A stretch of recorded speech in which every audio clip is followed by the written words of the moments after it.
নমস্কার বন্ধুরা, ভাস্বতী রান্নাঘরের তরফ থেকে আপনাদের সবাইকে স্বাগত।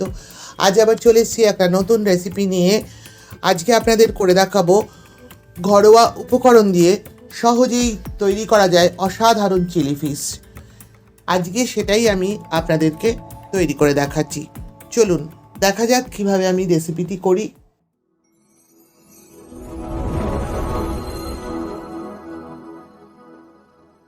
চিলি ফিশ করবার জন্য আমি রুই মাছের ছোট ছোট টুকরো করে কেটে নিয়েছি। এবার চলুন রান্নাটা শুরু করা যাক। এবার মাছের মধ্যে এক এক করে দিয়ে দেব আন্দাজ মতন লবণ। আমি এখানে হাফ চামচ লবণ ব্যবহার করছি, আপনারা আপনাদের স্বাদ অনুযায়ী লবণ দেবেন। দিয়ে দিচ্ছি 1 চামচের 4 ভাগের 1 ভাগ হলুদের গুঁড়ো। দিয়ে দিচ্ছি হাফ চামচ শুকনো লঙ্কার গুঁড়ো। দিয়ে দিচ্ছি হাফ চামচ গোলমরিচের গুঁড়ো। দিয়ে দিচ্ছি 2 চামচ আদা রসুনের পেস্ট।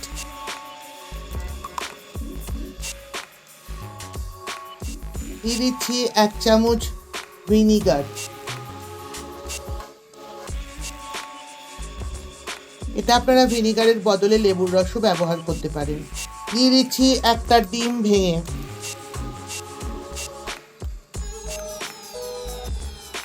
দিয়ে দিচ্ছি 4 চামচ কর্নফ্লাওয়ার। এবার সবকিছু ভালো করে একসাথে মেখে নেব।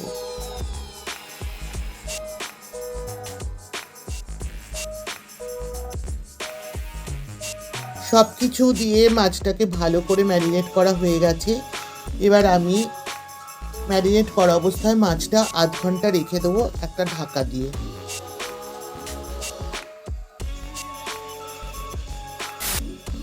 আধ ঘন্টা পরে ফিরে এলাম।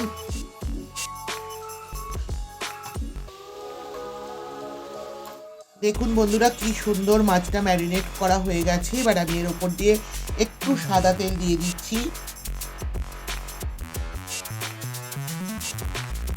1 চামচ আন্দাজ সাদা তেল দিয়ে দিলাম। দিয়েও এটাকে আমি আর একবার ভালো করে মেখে নেব। গ্যাস অন করে কড়াই বসিয়ে দিয়েছি। এবার কড়াইতে দিয়ে দিচ্ছি সাদা তেল মাছগুলো ভাজবার জন্য। তেলটা গরম হয়ে গেছে। এবার মাছগুলো একে একে এর মধ্যে ছেড়ে দিচ্ছি।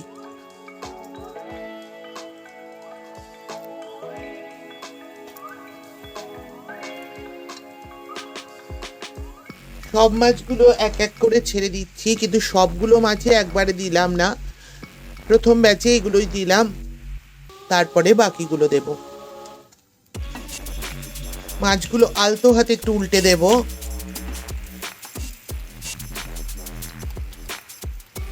সবগুলোই উল্টে দেওয়া হয়ে গেছে। এগুলো ভালো করে ভাজা হোক, তারপরে আমি বাকি মাছগুলো এক এক করে ছেড়ে দেব। এগুলো ভাজা হয়ে গেছে সবগুলোই। এগুলো তুলে একটা পাত্রে নিয়ে নেব। এগুলো একটা বাটিতে তুলে নিলাম। আর বাকিগুলোও ছেড়ে দিচ্ছি একইভাবে। বাকিগুলো ভাজা হয়ে গেছে, এগুলোকেও একটা বাটিতে তুলে নিচ্ছি গ্যাসটা অফ করে দিয়ে।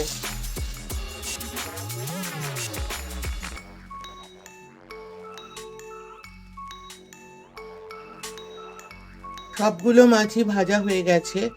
একটা টিস্যু পেপারের ওপর মাছগুলোকে একটা প্লেটের মধ্যে তুলে নিয়েছি। এবার চলুন রান্নাটার দ্বিতীয় পর্যায়ে শুরু করা যাক। মাছের টুকরোগুলো ভেজে আমি একটা প্লেটে তুলে নিয়েছি, আপনারা দেখেছেন। এবার আমি তারপরে কিছু সবজি কেটে নিলাম। এইভাবে 2টো মাঝারি সাইজের পেঁয়াজকে আমি টুকরো করে নিয়েছি একটা বড় ক্যাপসিকাম এইভাবে ছোট ছোট টুকরো করে। আদা এইভাবে লম্বা লম্বা করে কেটে নিয়েছি এখানে 10 কোয়া রসুন ছোট ছোট টুকরো করে কেটে নিয়েছি। আর কাঁচা লঙ্কাকে মাঝ বরাবর এইভাবে টুকরো করে নিয়েছি। এখানে 6টা কাঁচা লঙ্কা রয়েছে, আপনারা বুঝে ঝালটা ব্যবহার করবেন। এরপর আমি একটা সসের ব্যাটার রেডি করে নেব। এখানে একটা বাটিতে 1 চামচ রেড চিলি সস নিয়েছি। আর 1 চামচ রেড চিলি সস আমি নিয়ে নিচ্ছি।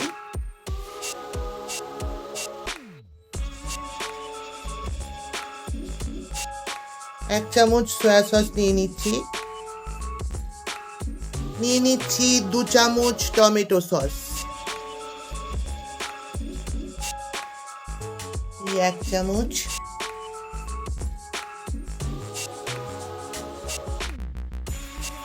2 চামচ। এবার সব 3টে সসকেই ভালো করে একসাথে মিশিয়ে নেব।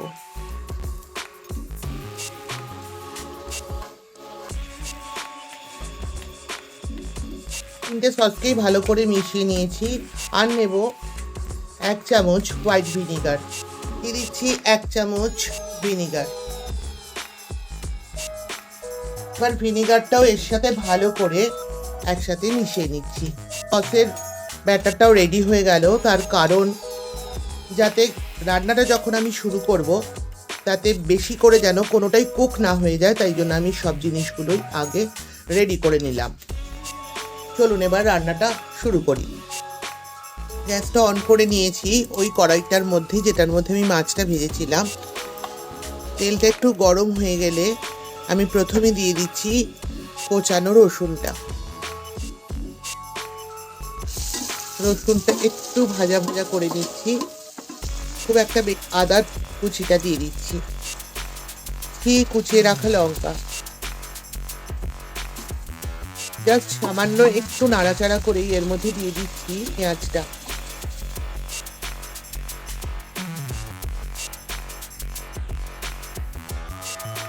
এবার আমি এর মধ্যে দিয়ে দেবো ক্যাপসিকাম কুচিটা।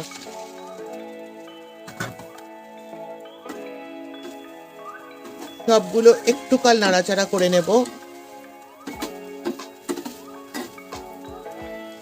দিয়ে দিচ্ছি সয়া সস, চিলি সস আর টমেটো সস। সামান্য একটু জল দিয়ে দিচ্ছি। এর মধ্যে দিয়ে দেব 1/2 চামচ কাশ্মীরি লঙ্কার গুঁড়ো, দিয়ে দেবো 1/2 চামচ গোলমরিচের গুঁড়ো, দিচ্ছি আন্দাজ মতন লবণ, আমি এখানে 1/2 চামচ লবণ দিচ্ছি, আর দিয়ে দিচ্ছি 1/2 চামচ চিনি। এবার সবকিছু একটু নাড়াচাড়া করে নেব।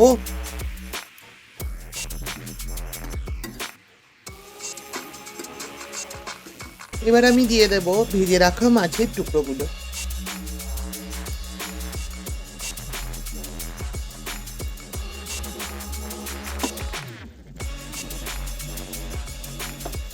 এবার একটু আলতো হাতে মাছগুলোকে ভালো করে সবজিগুলোর সাথে মিশিয়ে নেব।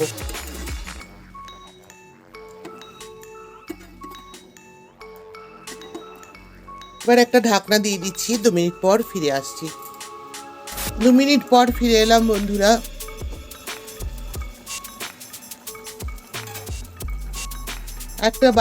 একটা বাটিতে 2 চামচ কর্নফ্লাওয়ার দিয়ে আমি জলে গুলে নিয়েছি। এবার এটা আমি এর মধ্যে দিয়ে দেবো।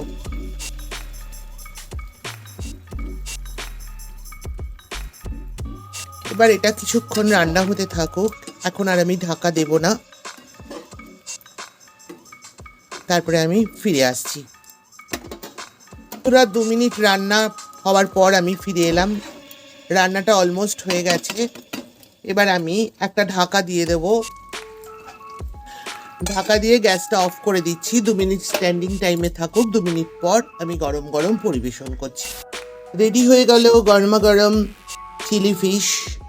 এটি ফ্রাইড রাইস, রুটি, পরোটা, নান, রুমালি রুটি সব কিছুর সাথেই দারুণ লাগবে। হাতের কাছে ঘরোয়া জিনিস দিয়ে সহজেই এভাবে আপনারা বানিয়ে নিতে পারেন দুর্দান্ত স্বাদের চিলি ফিশ। আমার এই রেসিপিটি আপনাদের ভালো লাগলে অবশ্যই লাইক করবেন, শেয়ার করবেন এবং চ্যানেলটিকে সাবস্ক্রাইব করে পাশে থাকা বেল আইকনটি ক্লিক করবার অনুরোধ রইল। আপনারা অবশ্যই বাড়িতে একবার ট্রাই করবেন, আশা করি আপনাদের ভালো লাগবে। আজ আসি, আবার দেখা হবে এরকম কোনো রেসিপি নিয়ে আপনাদের সঙ্গে।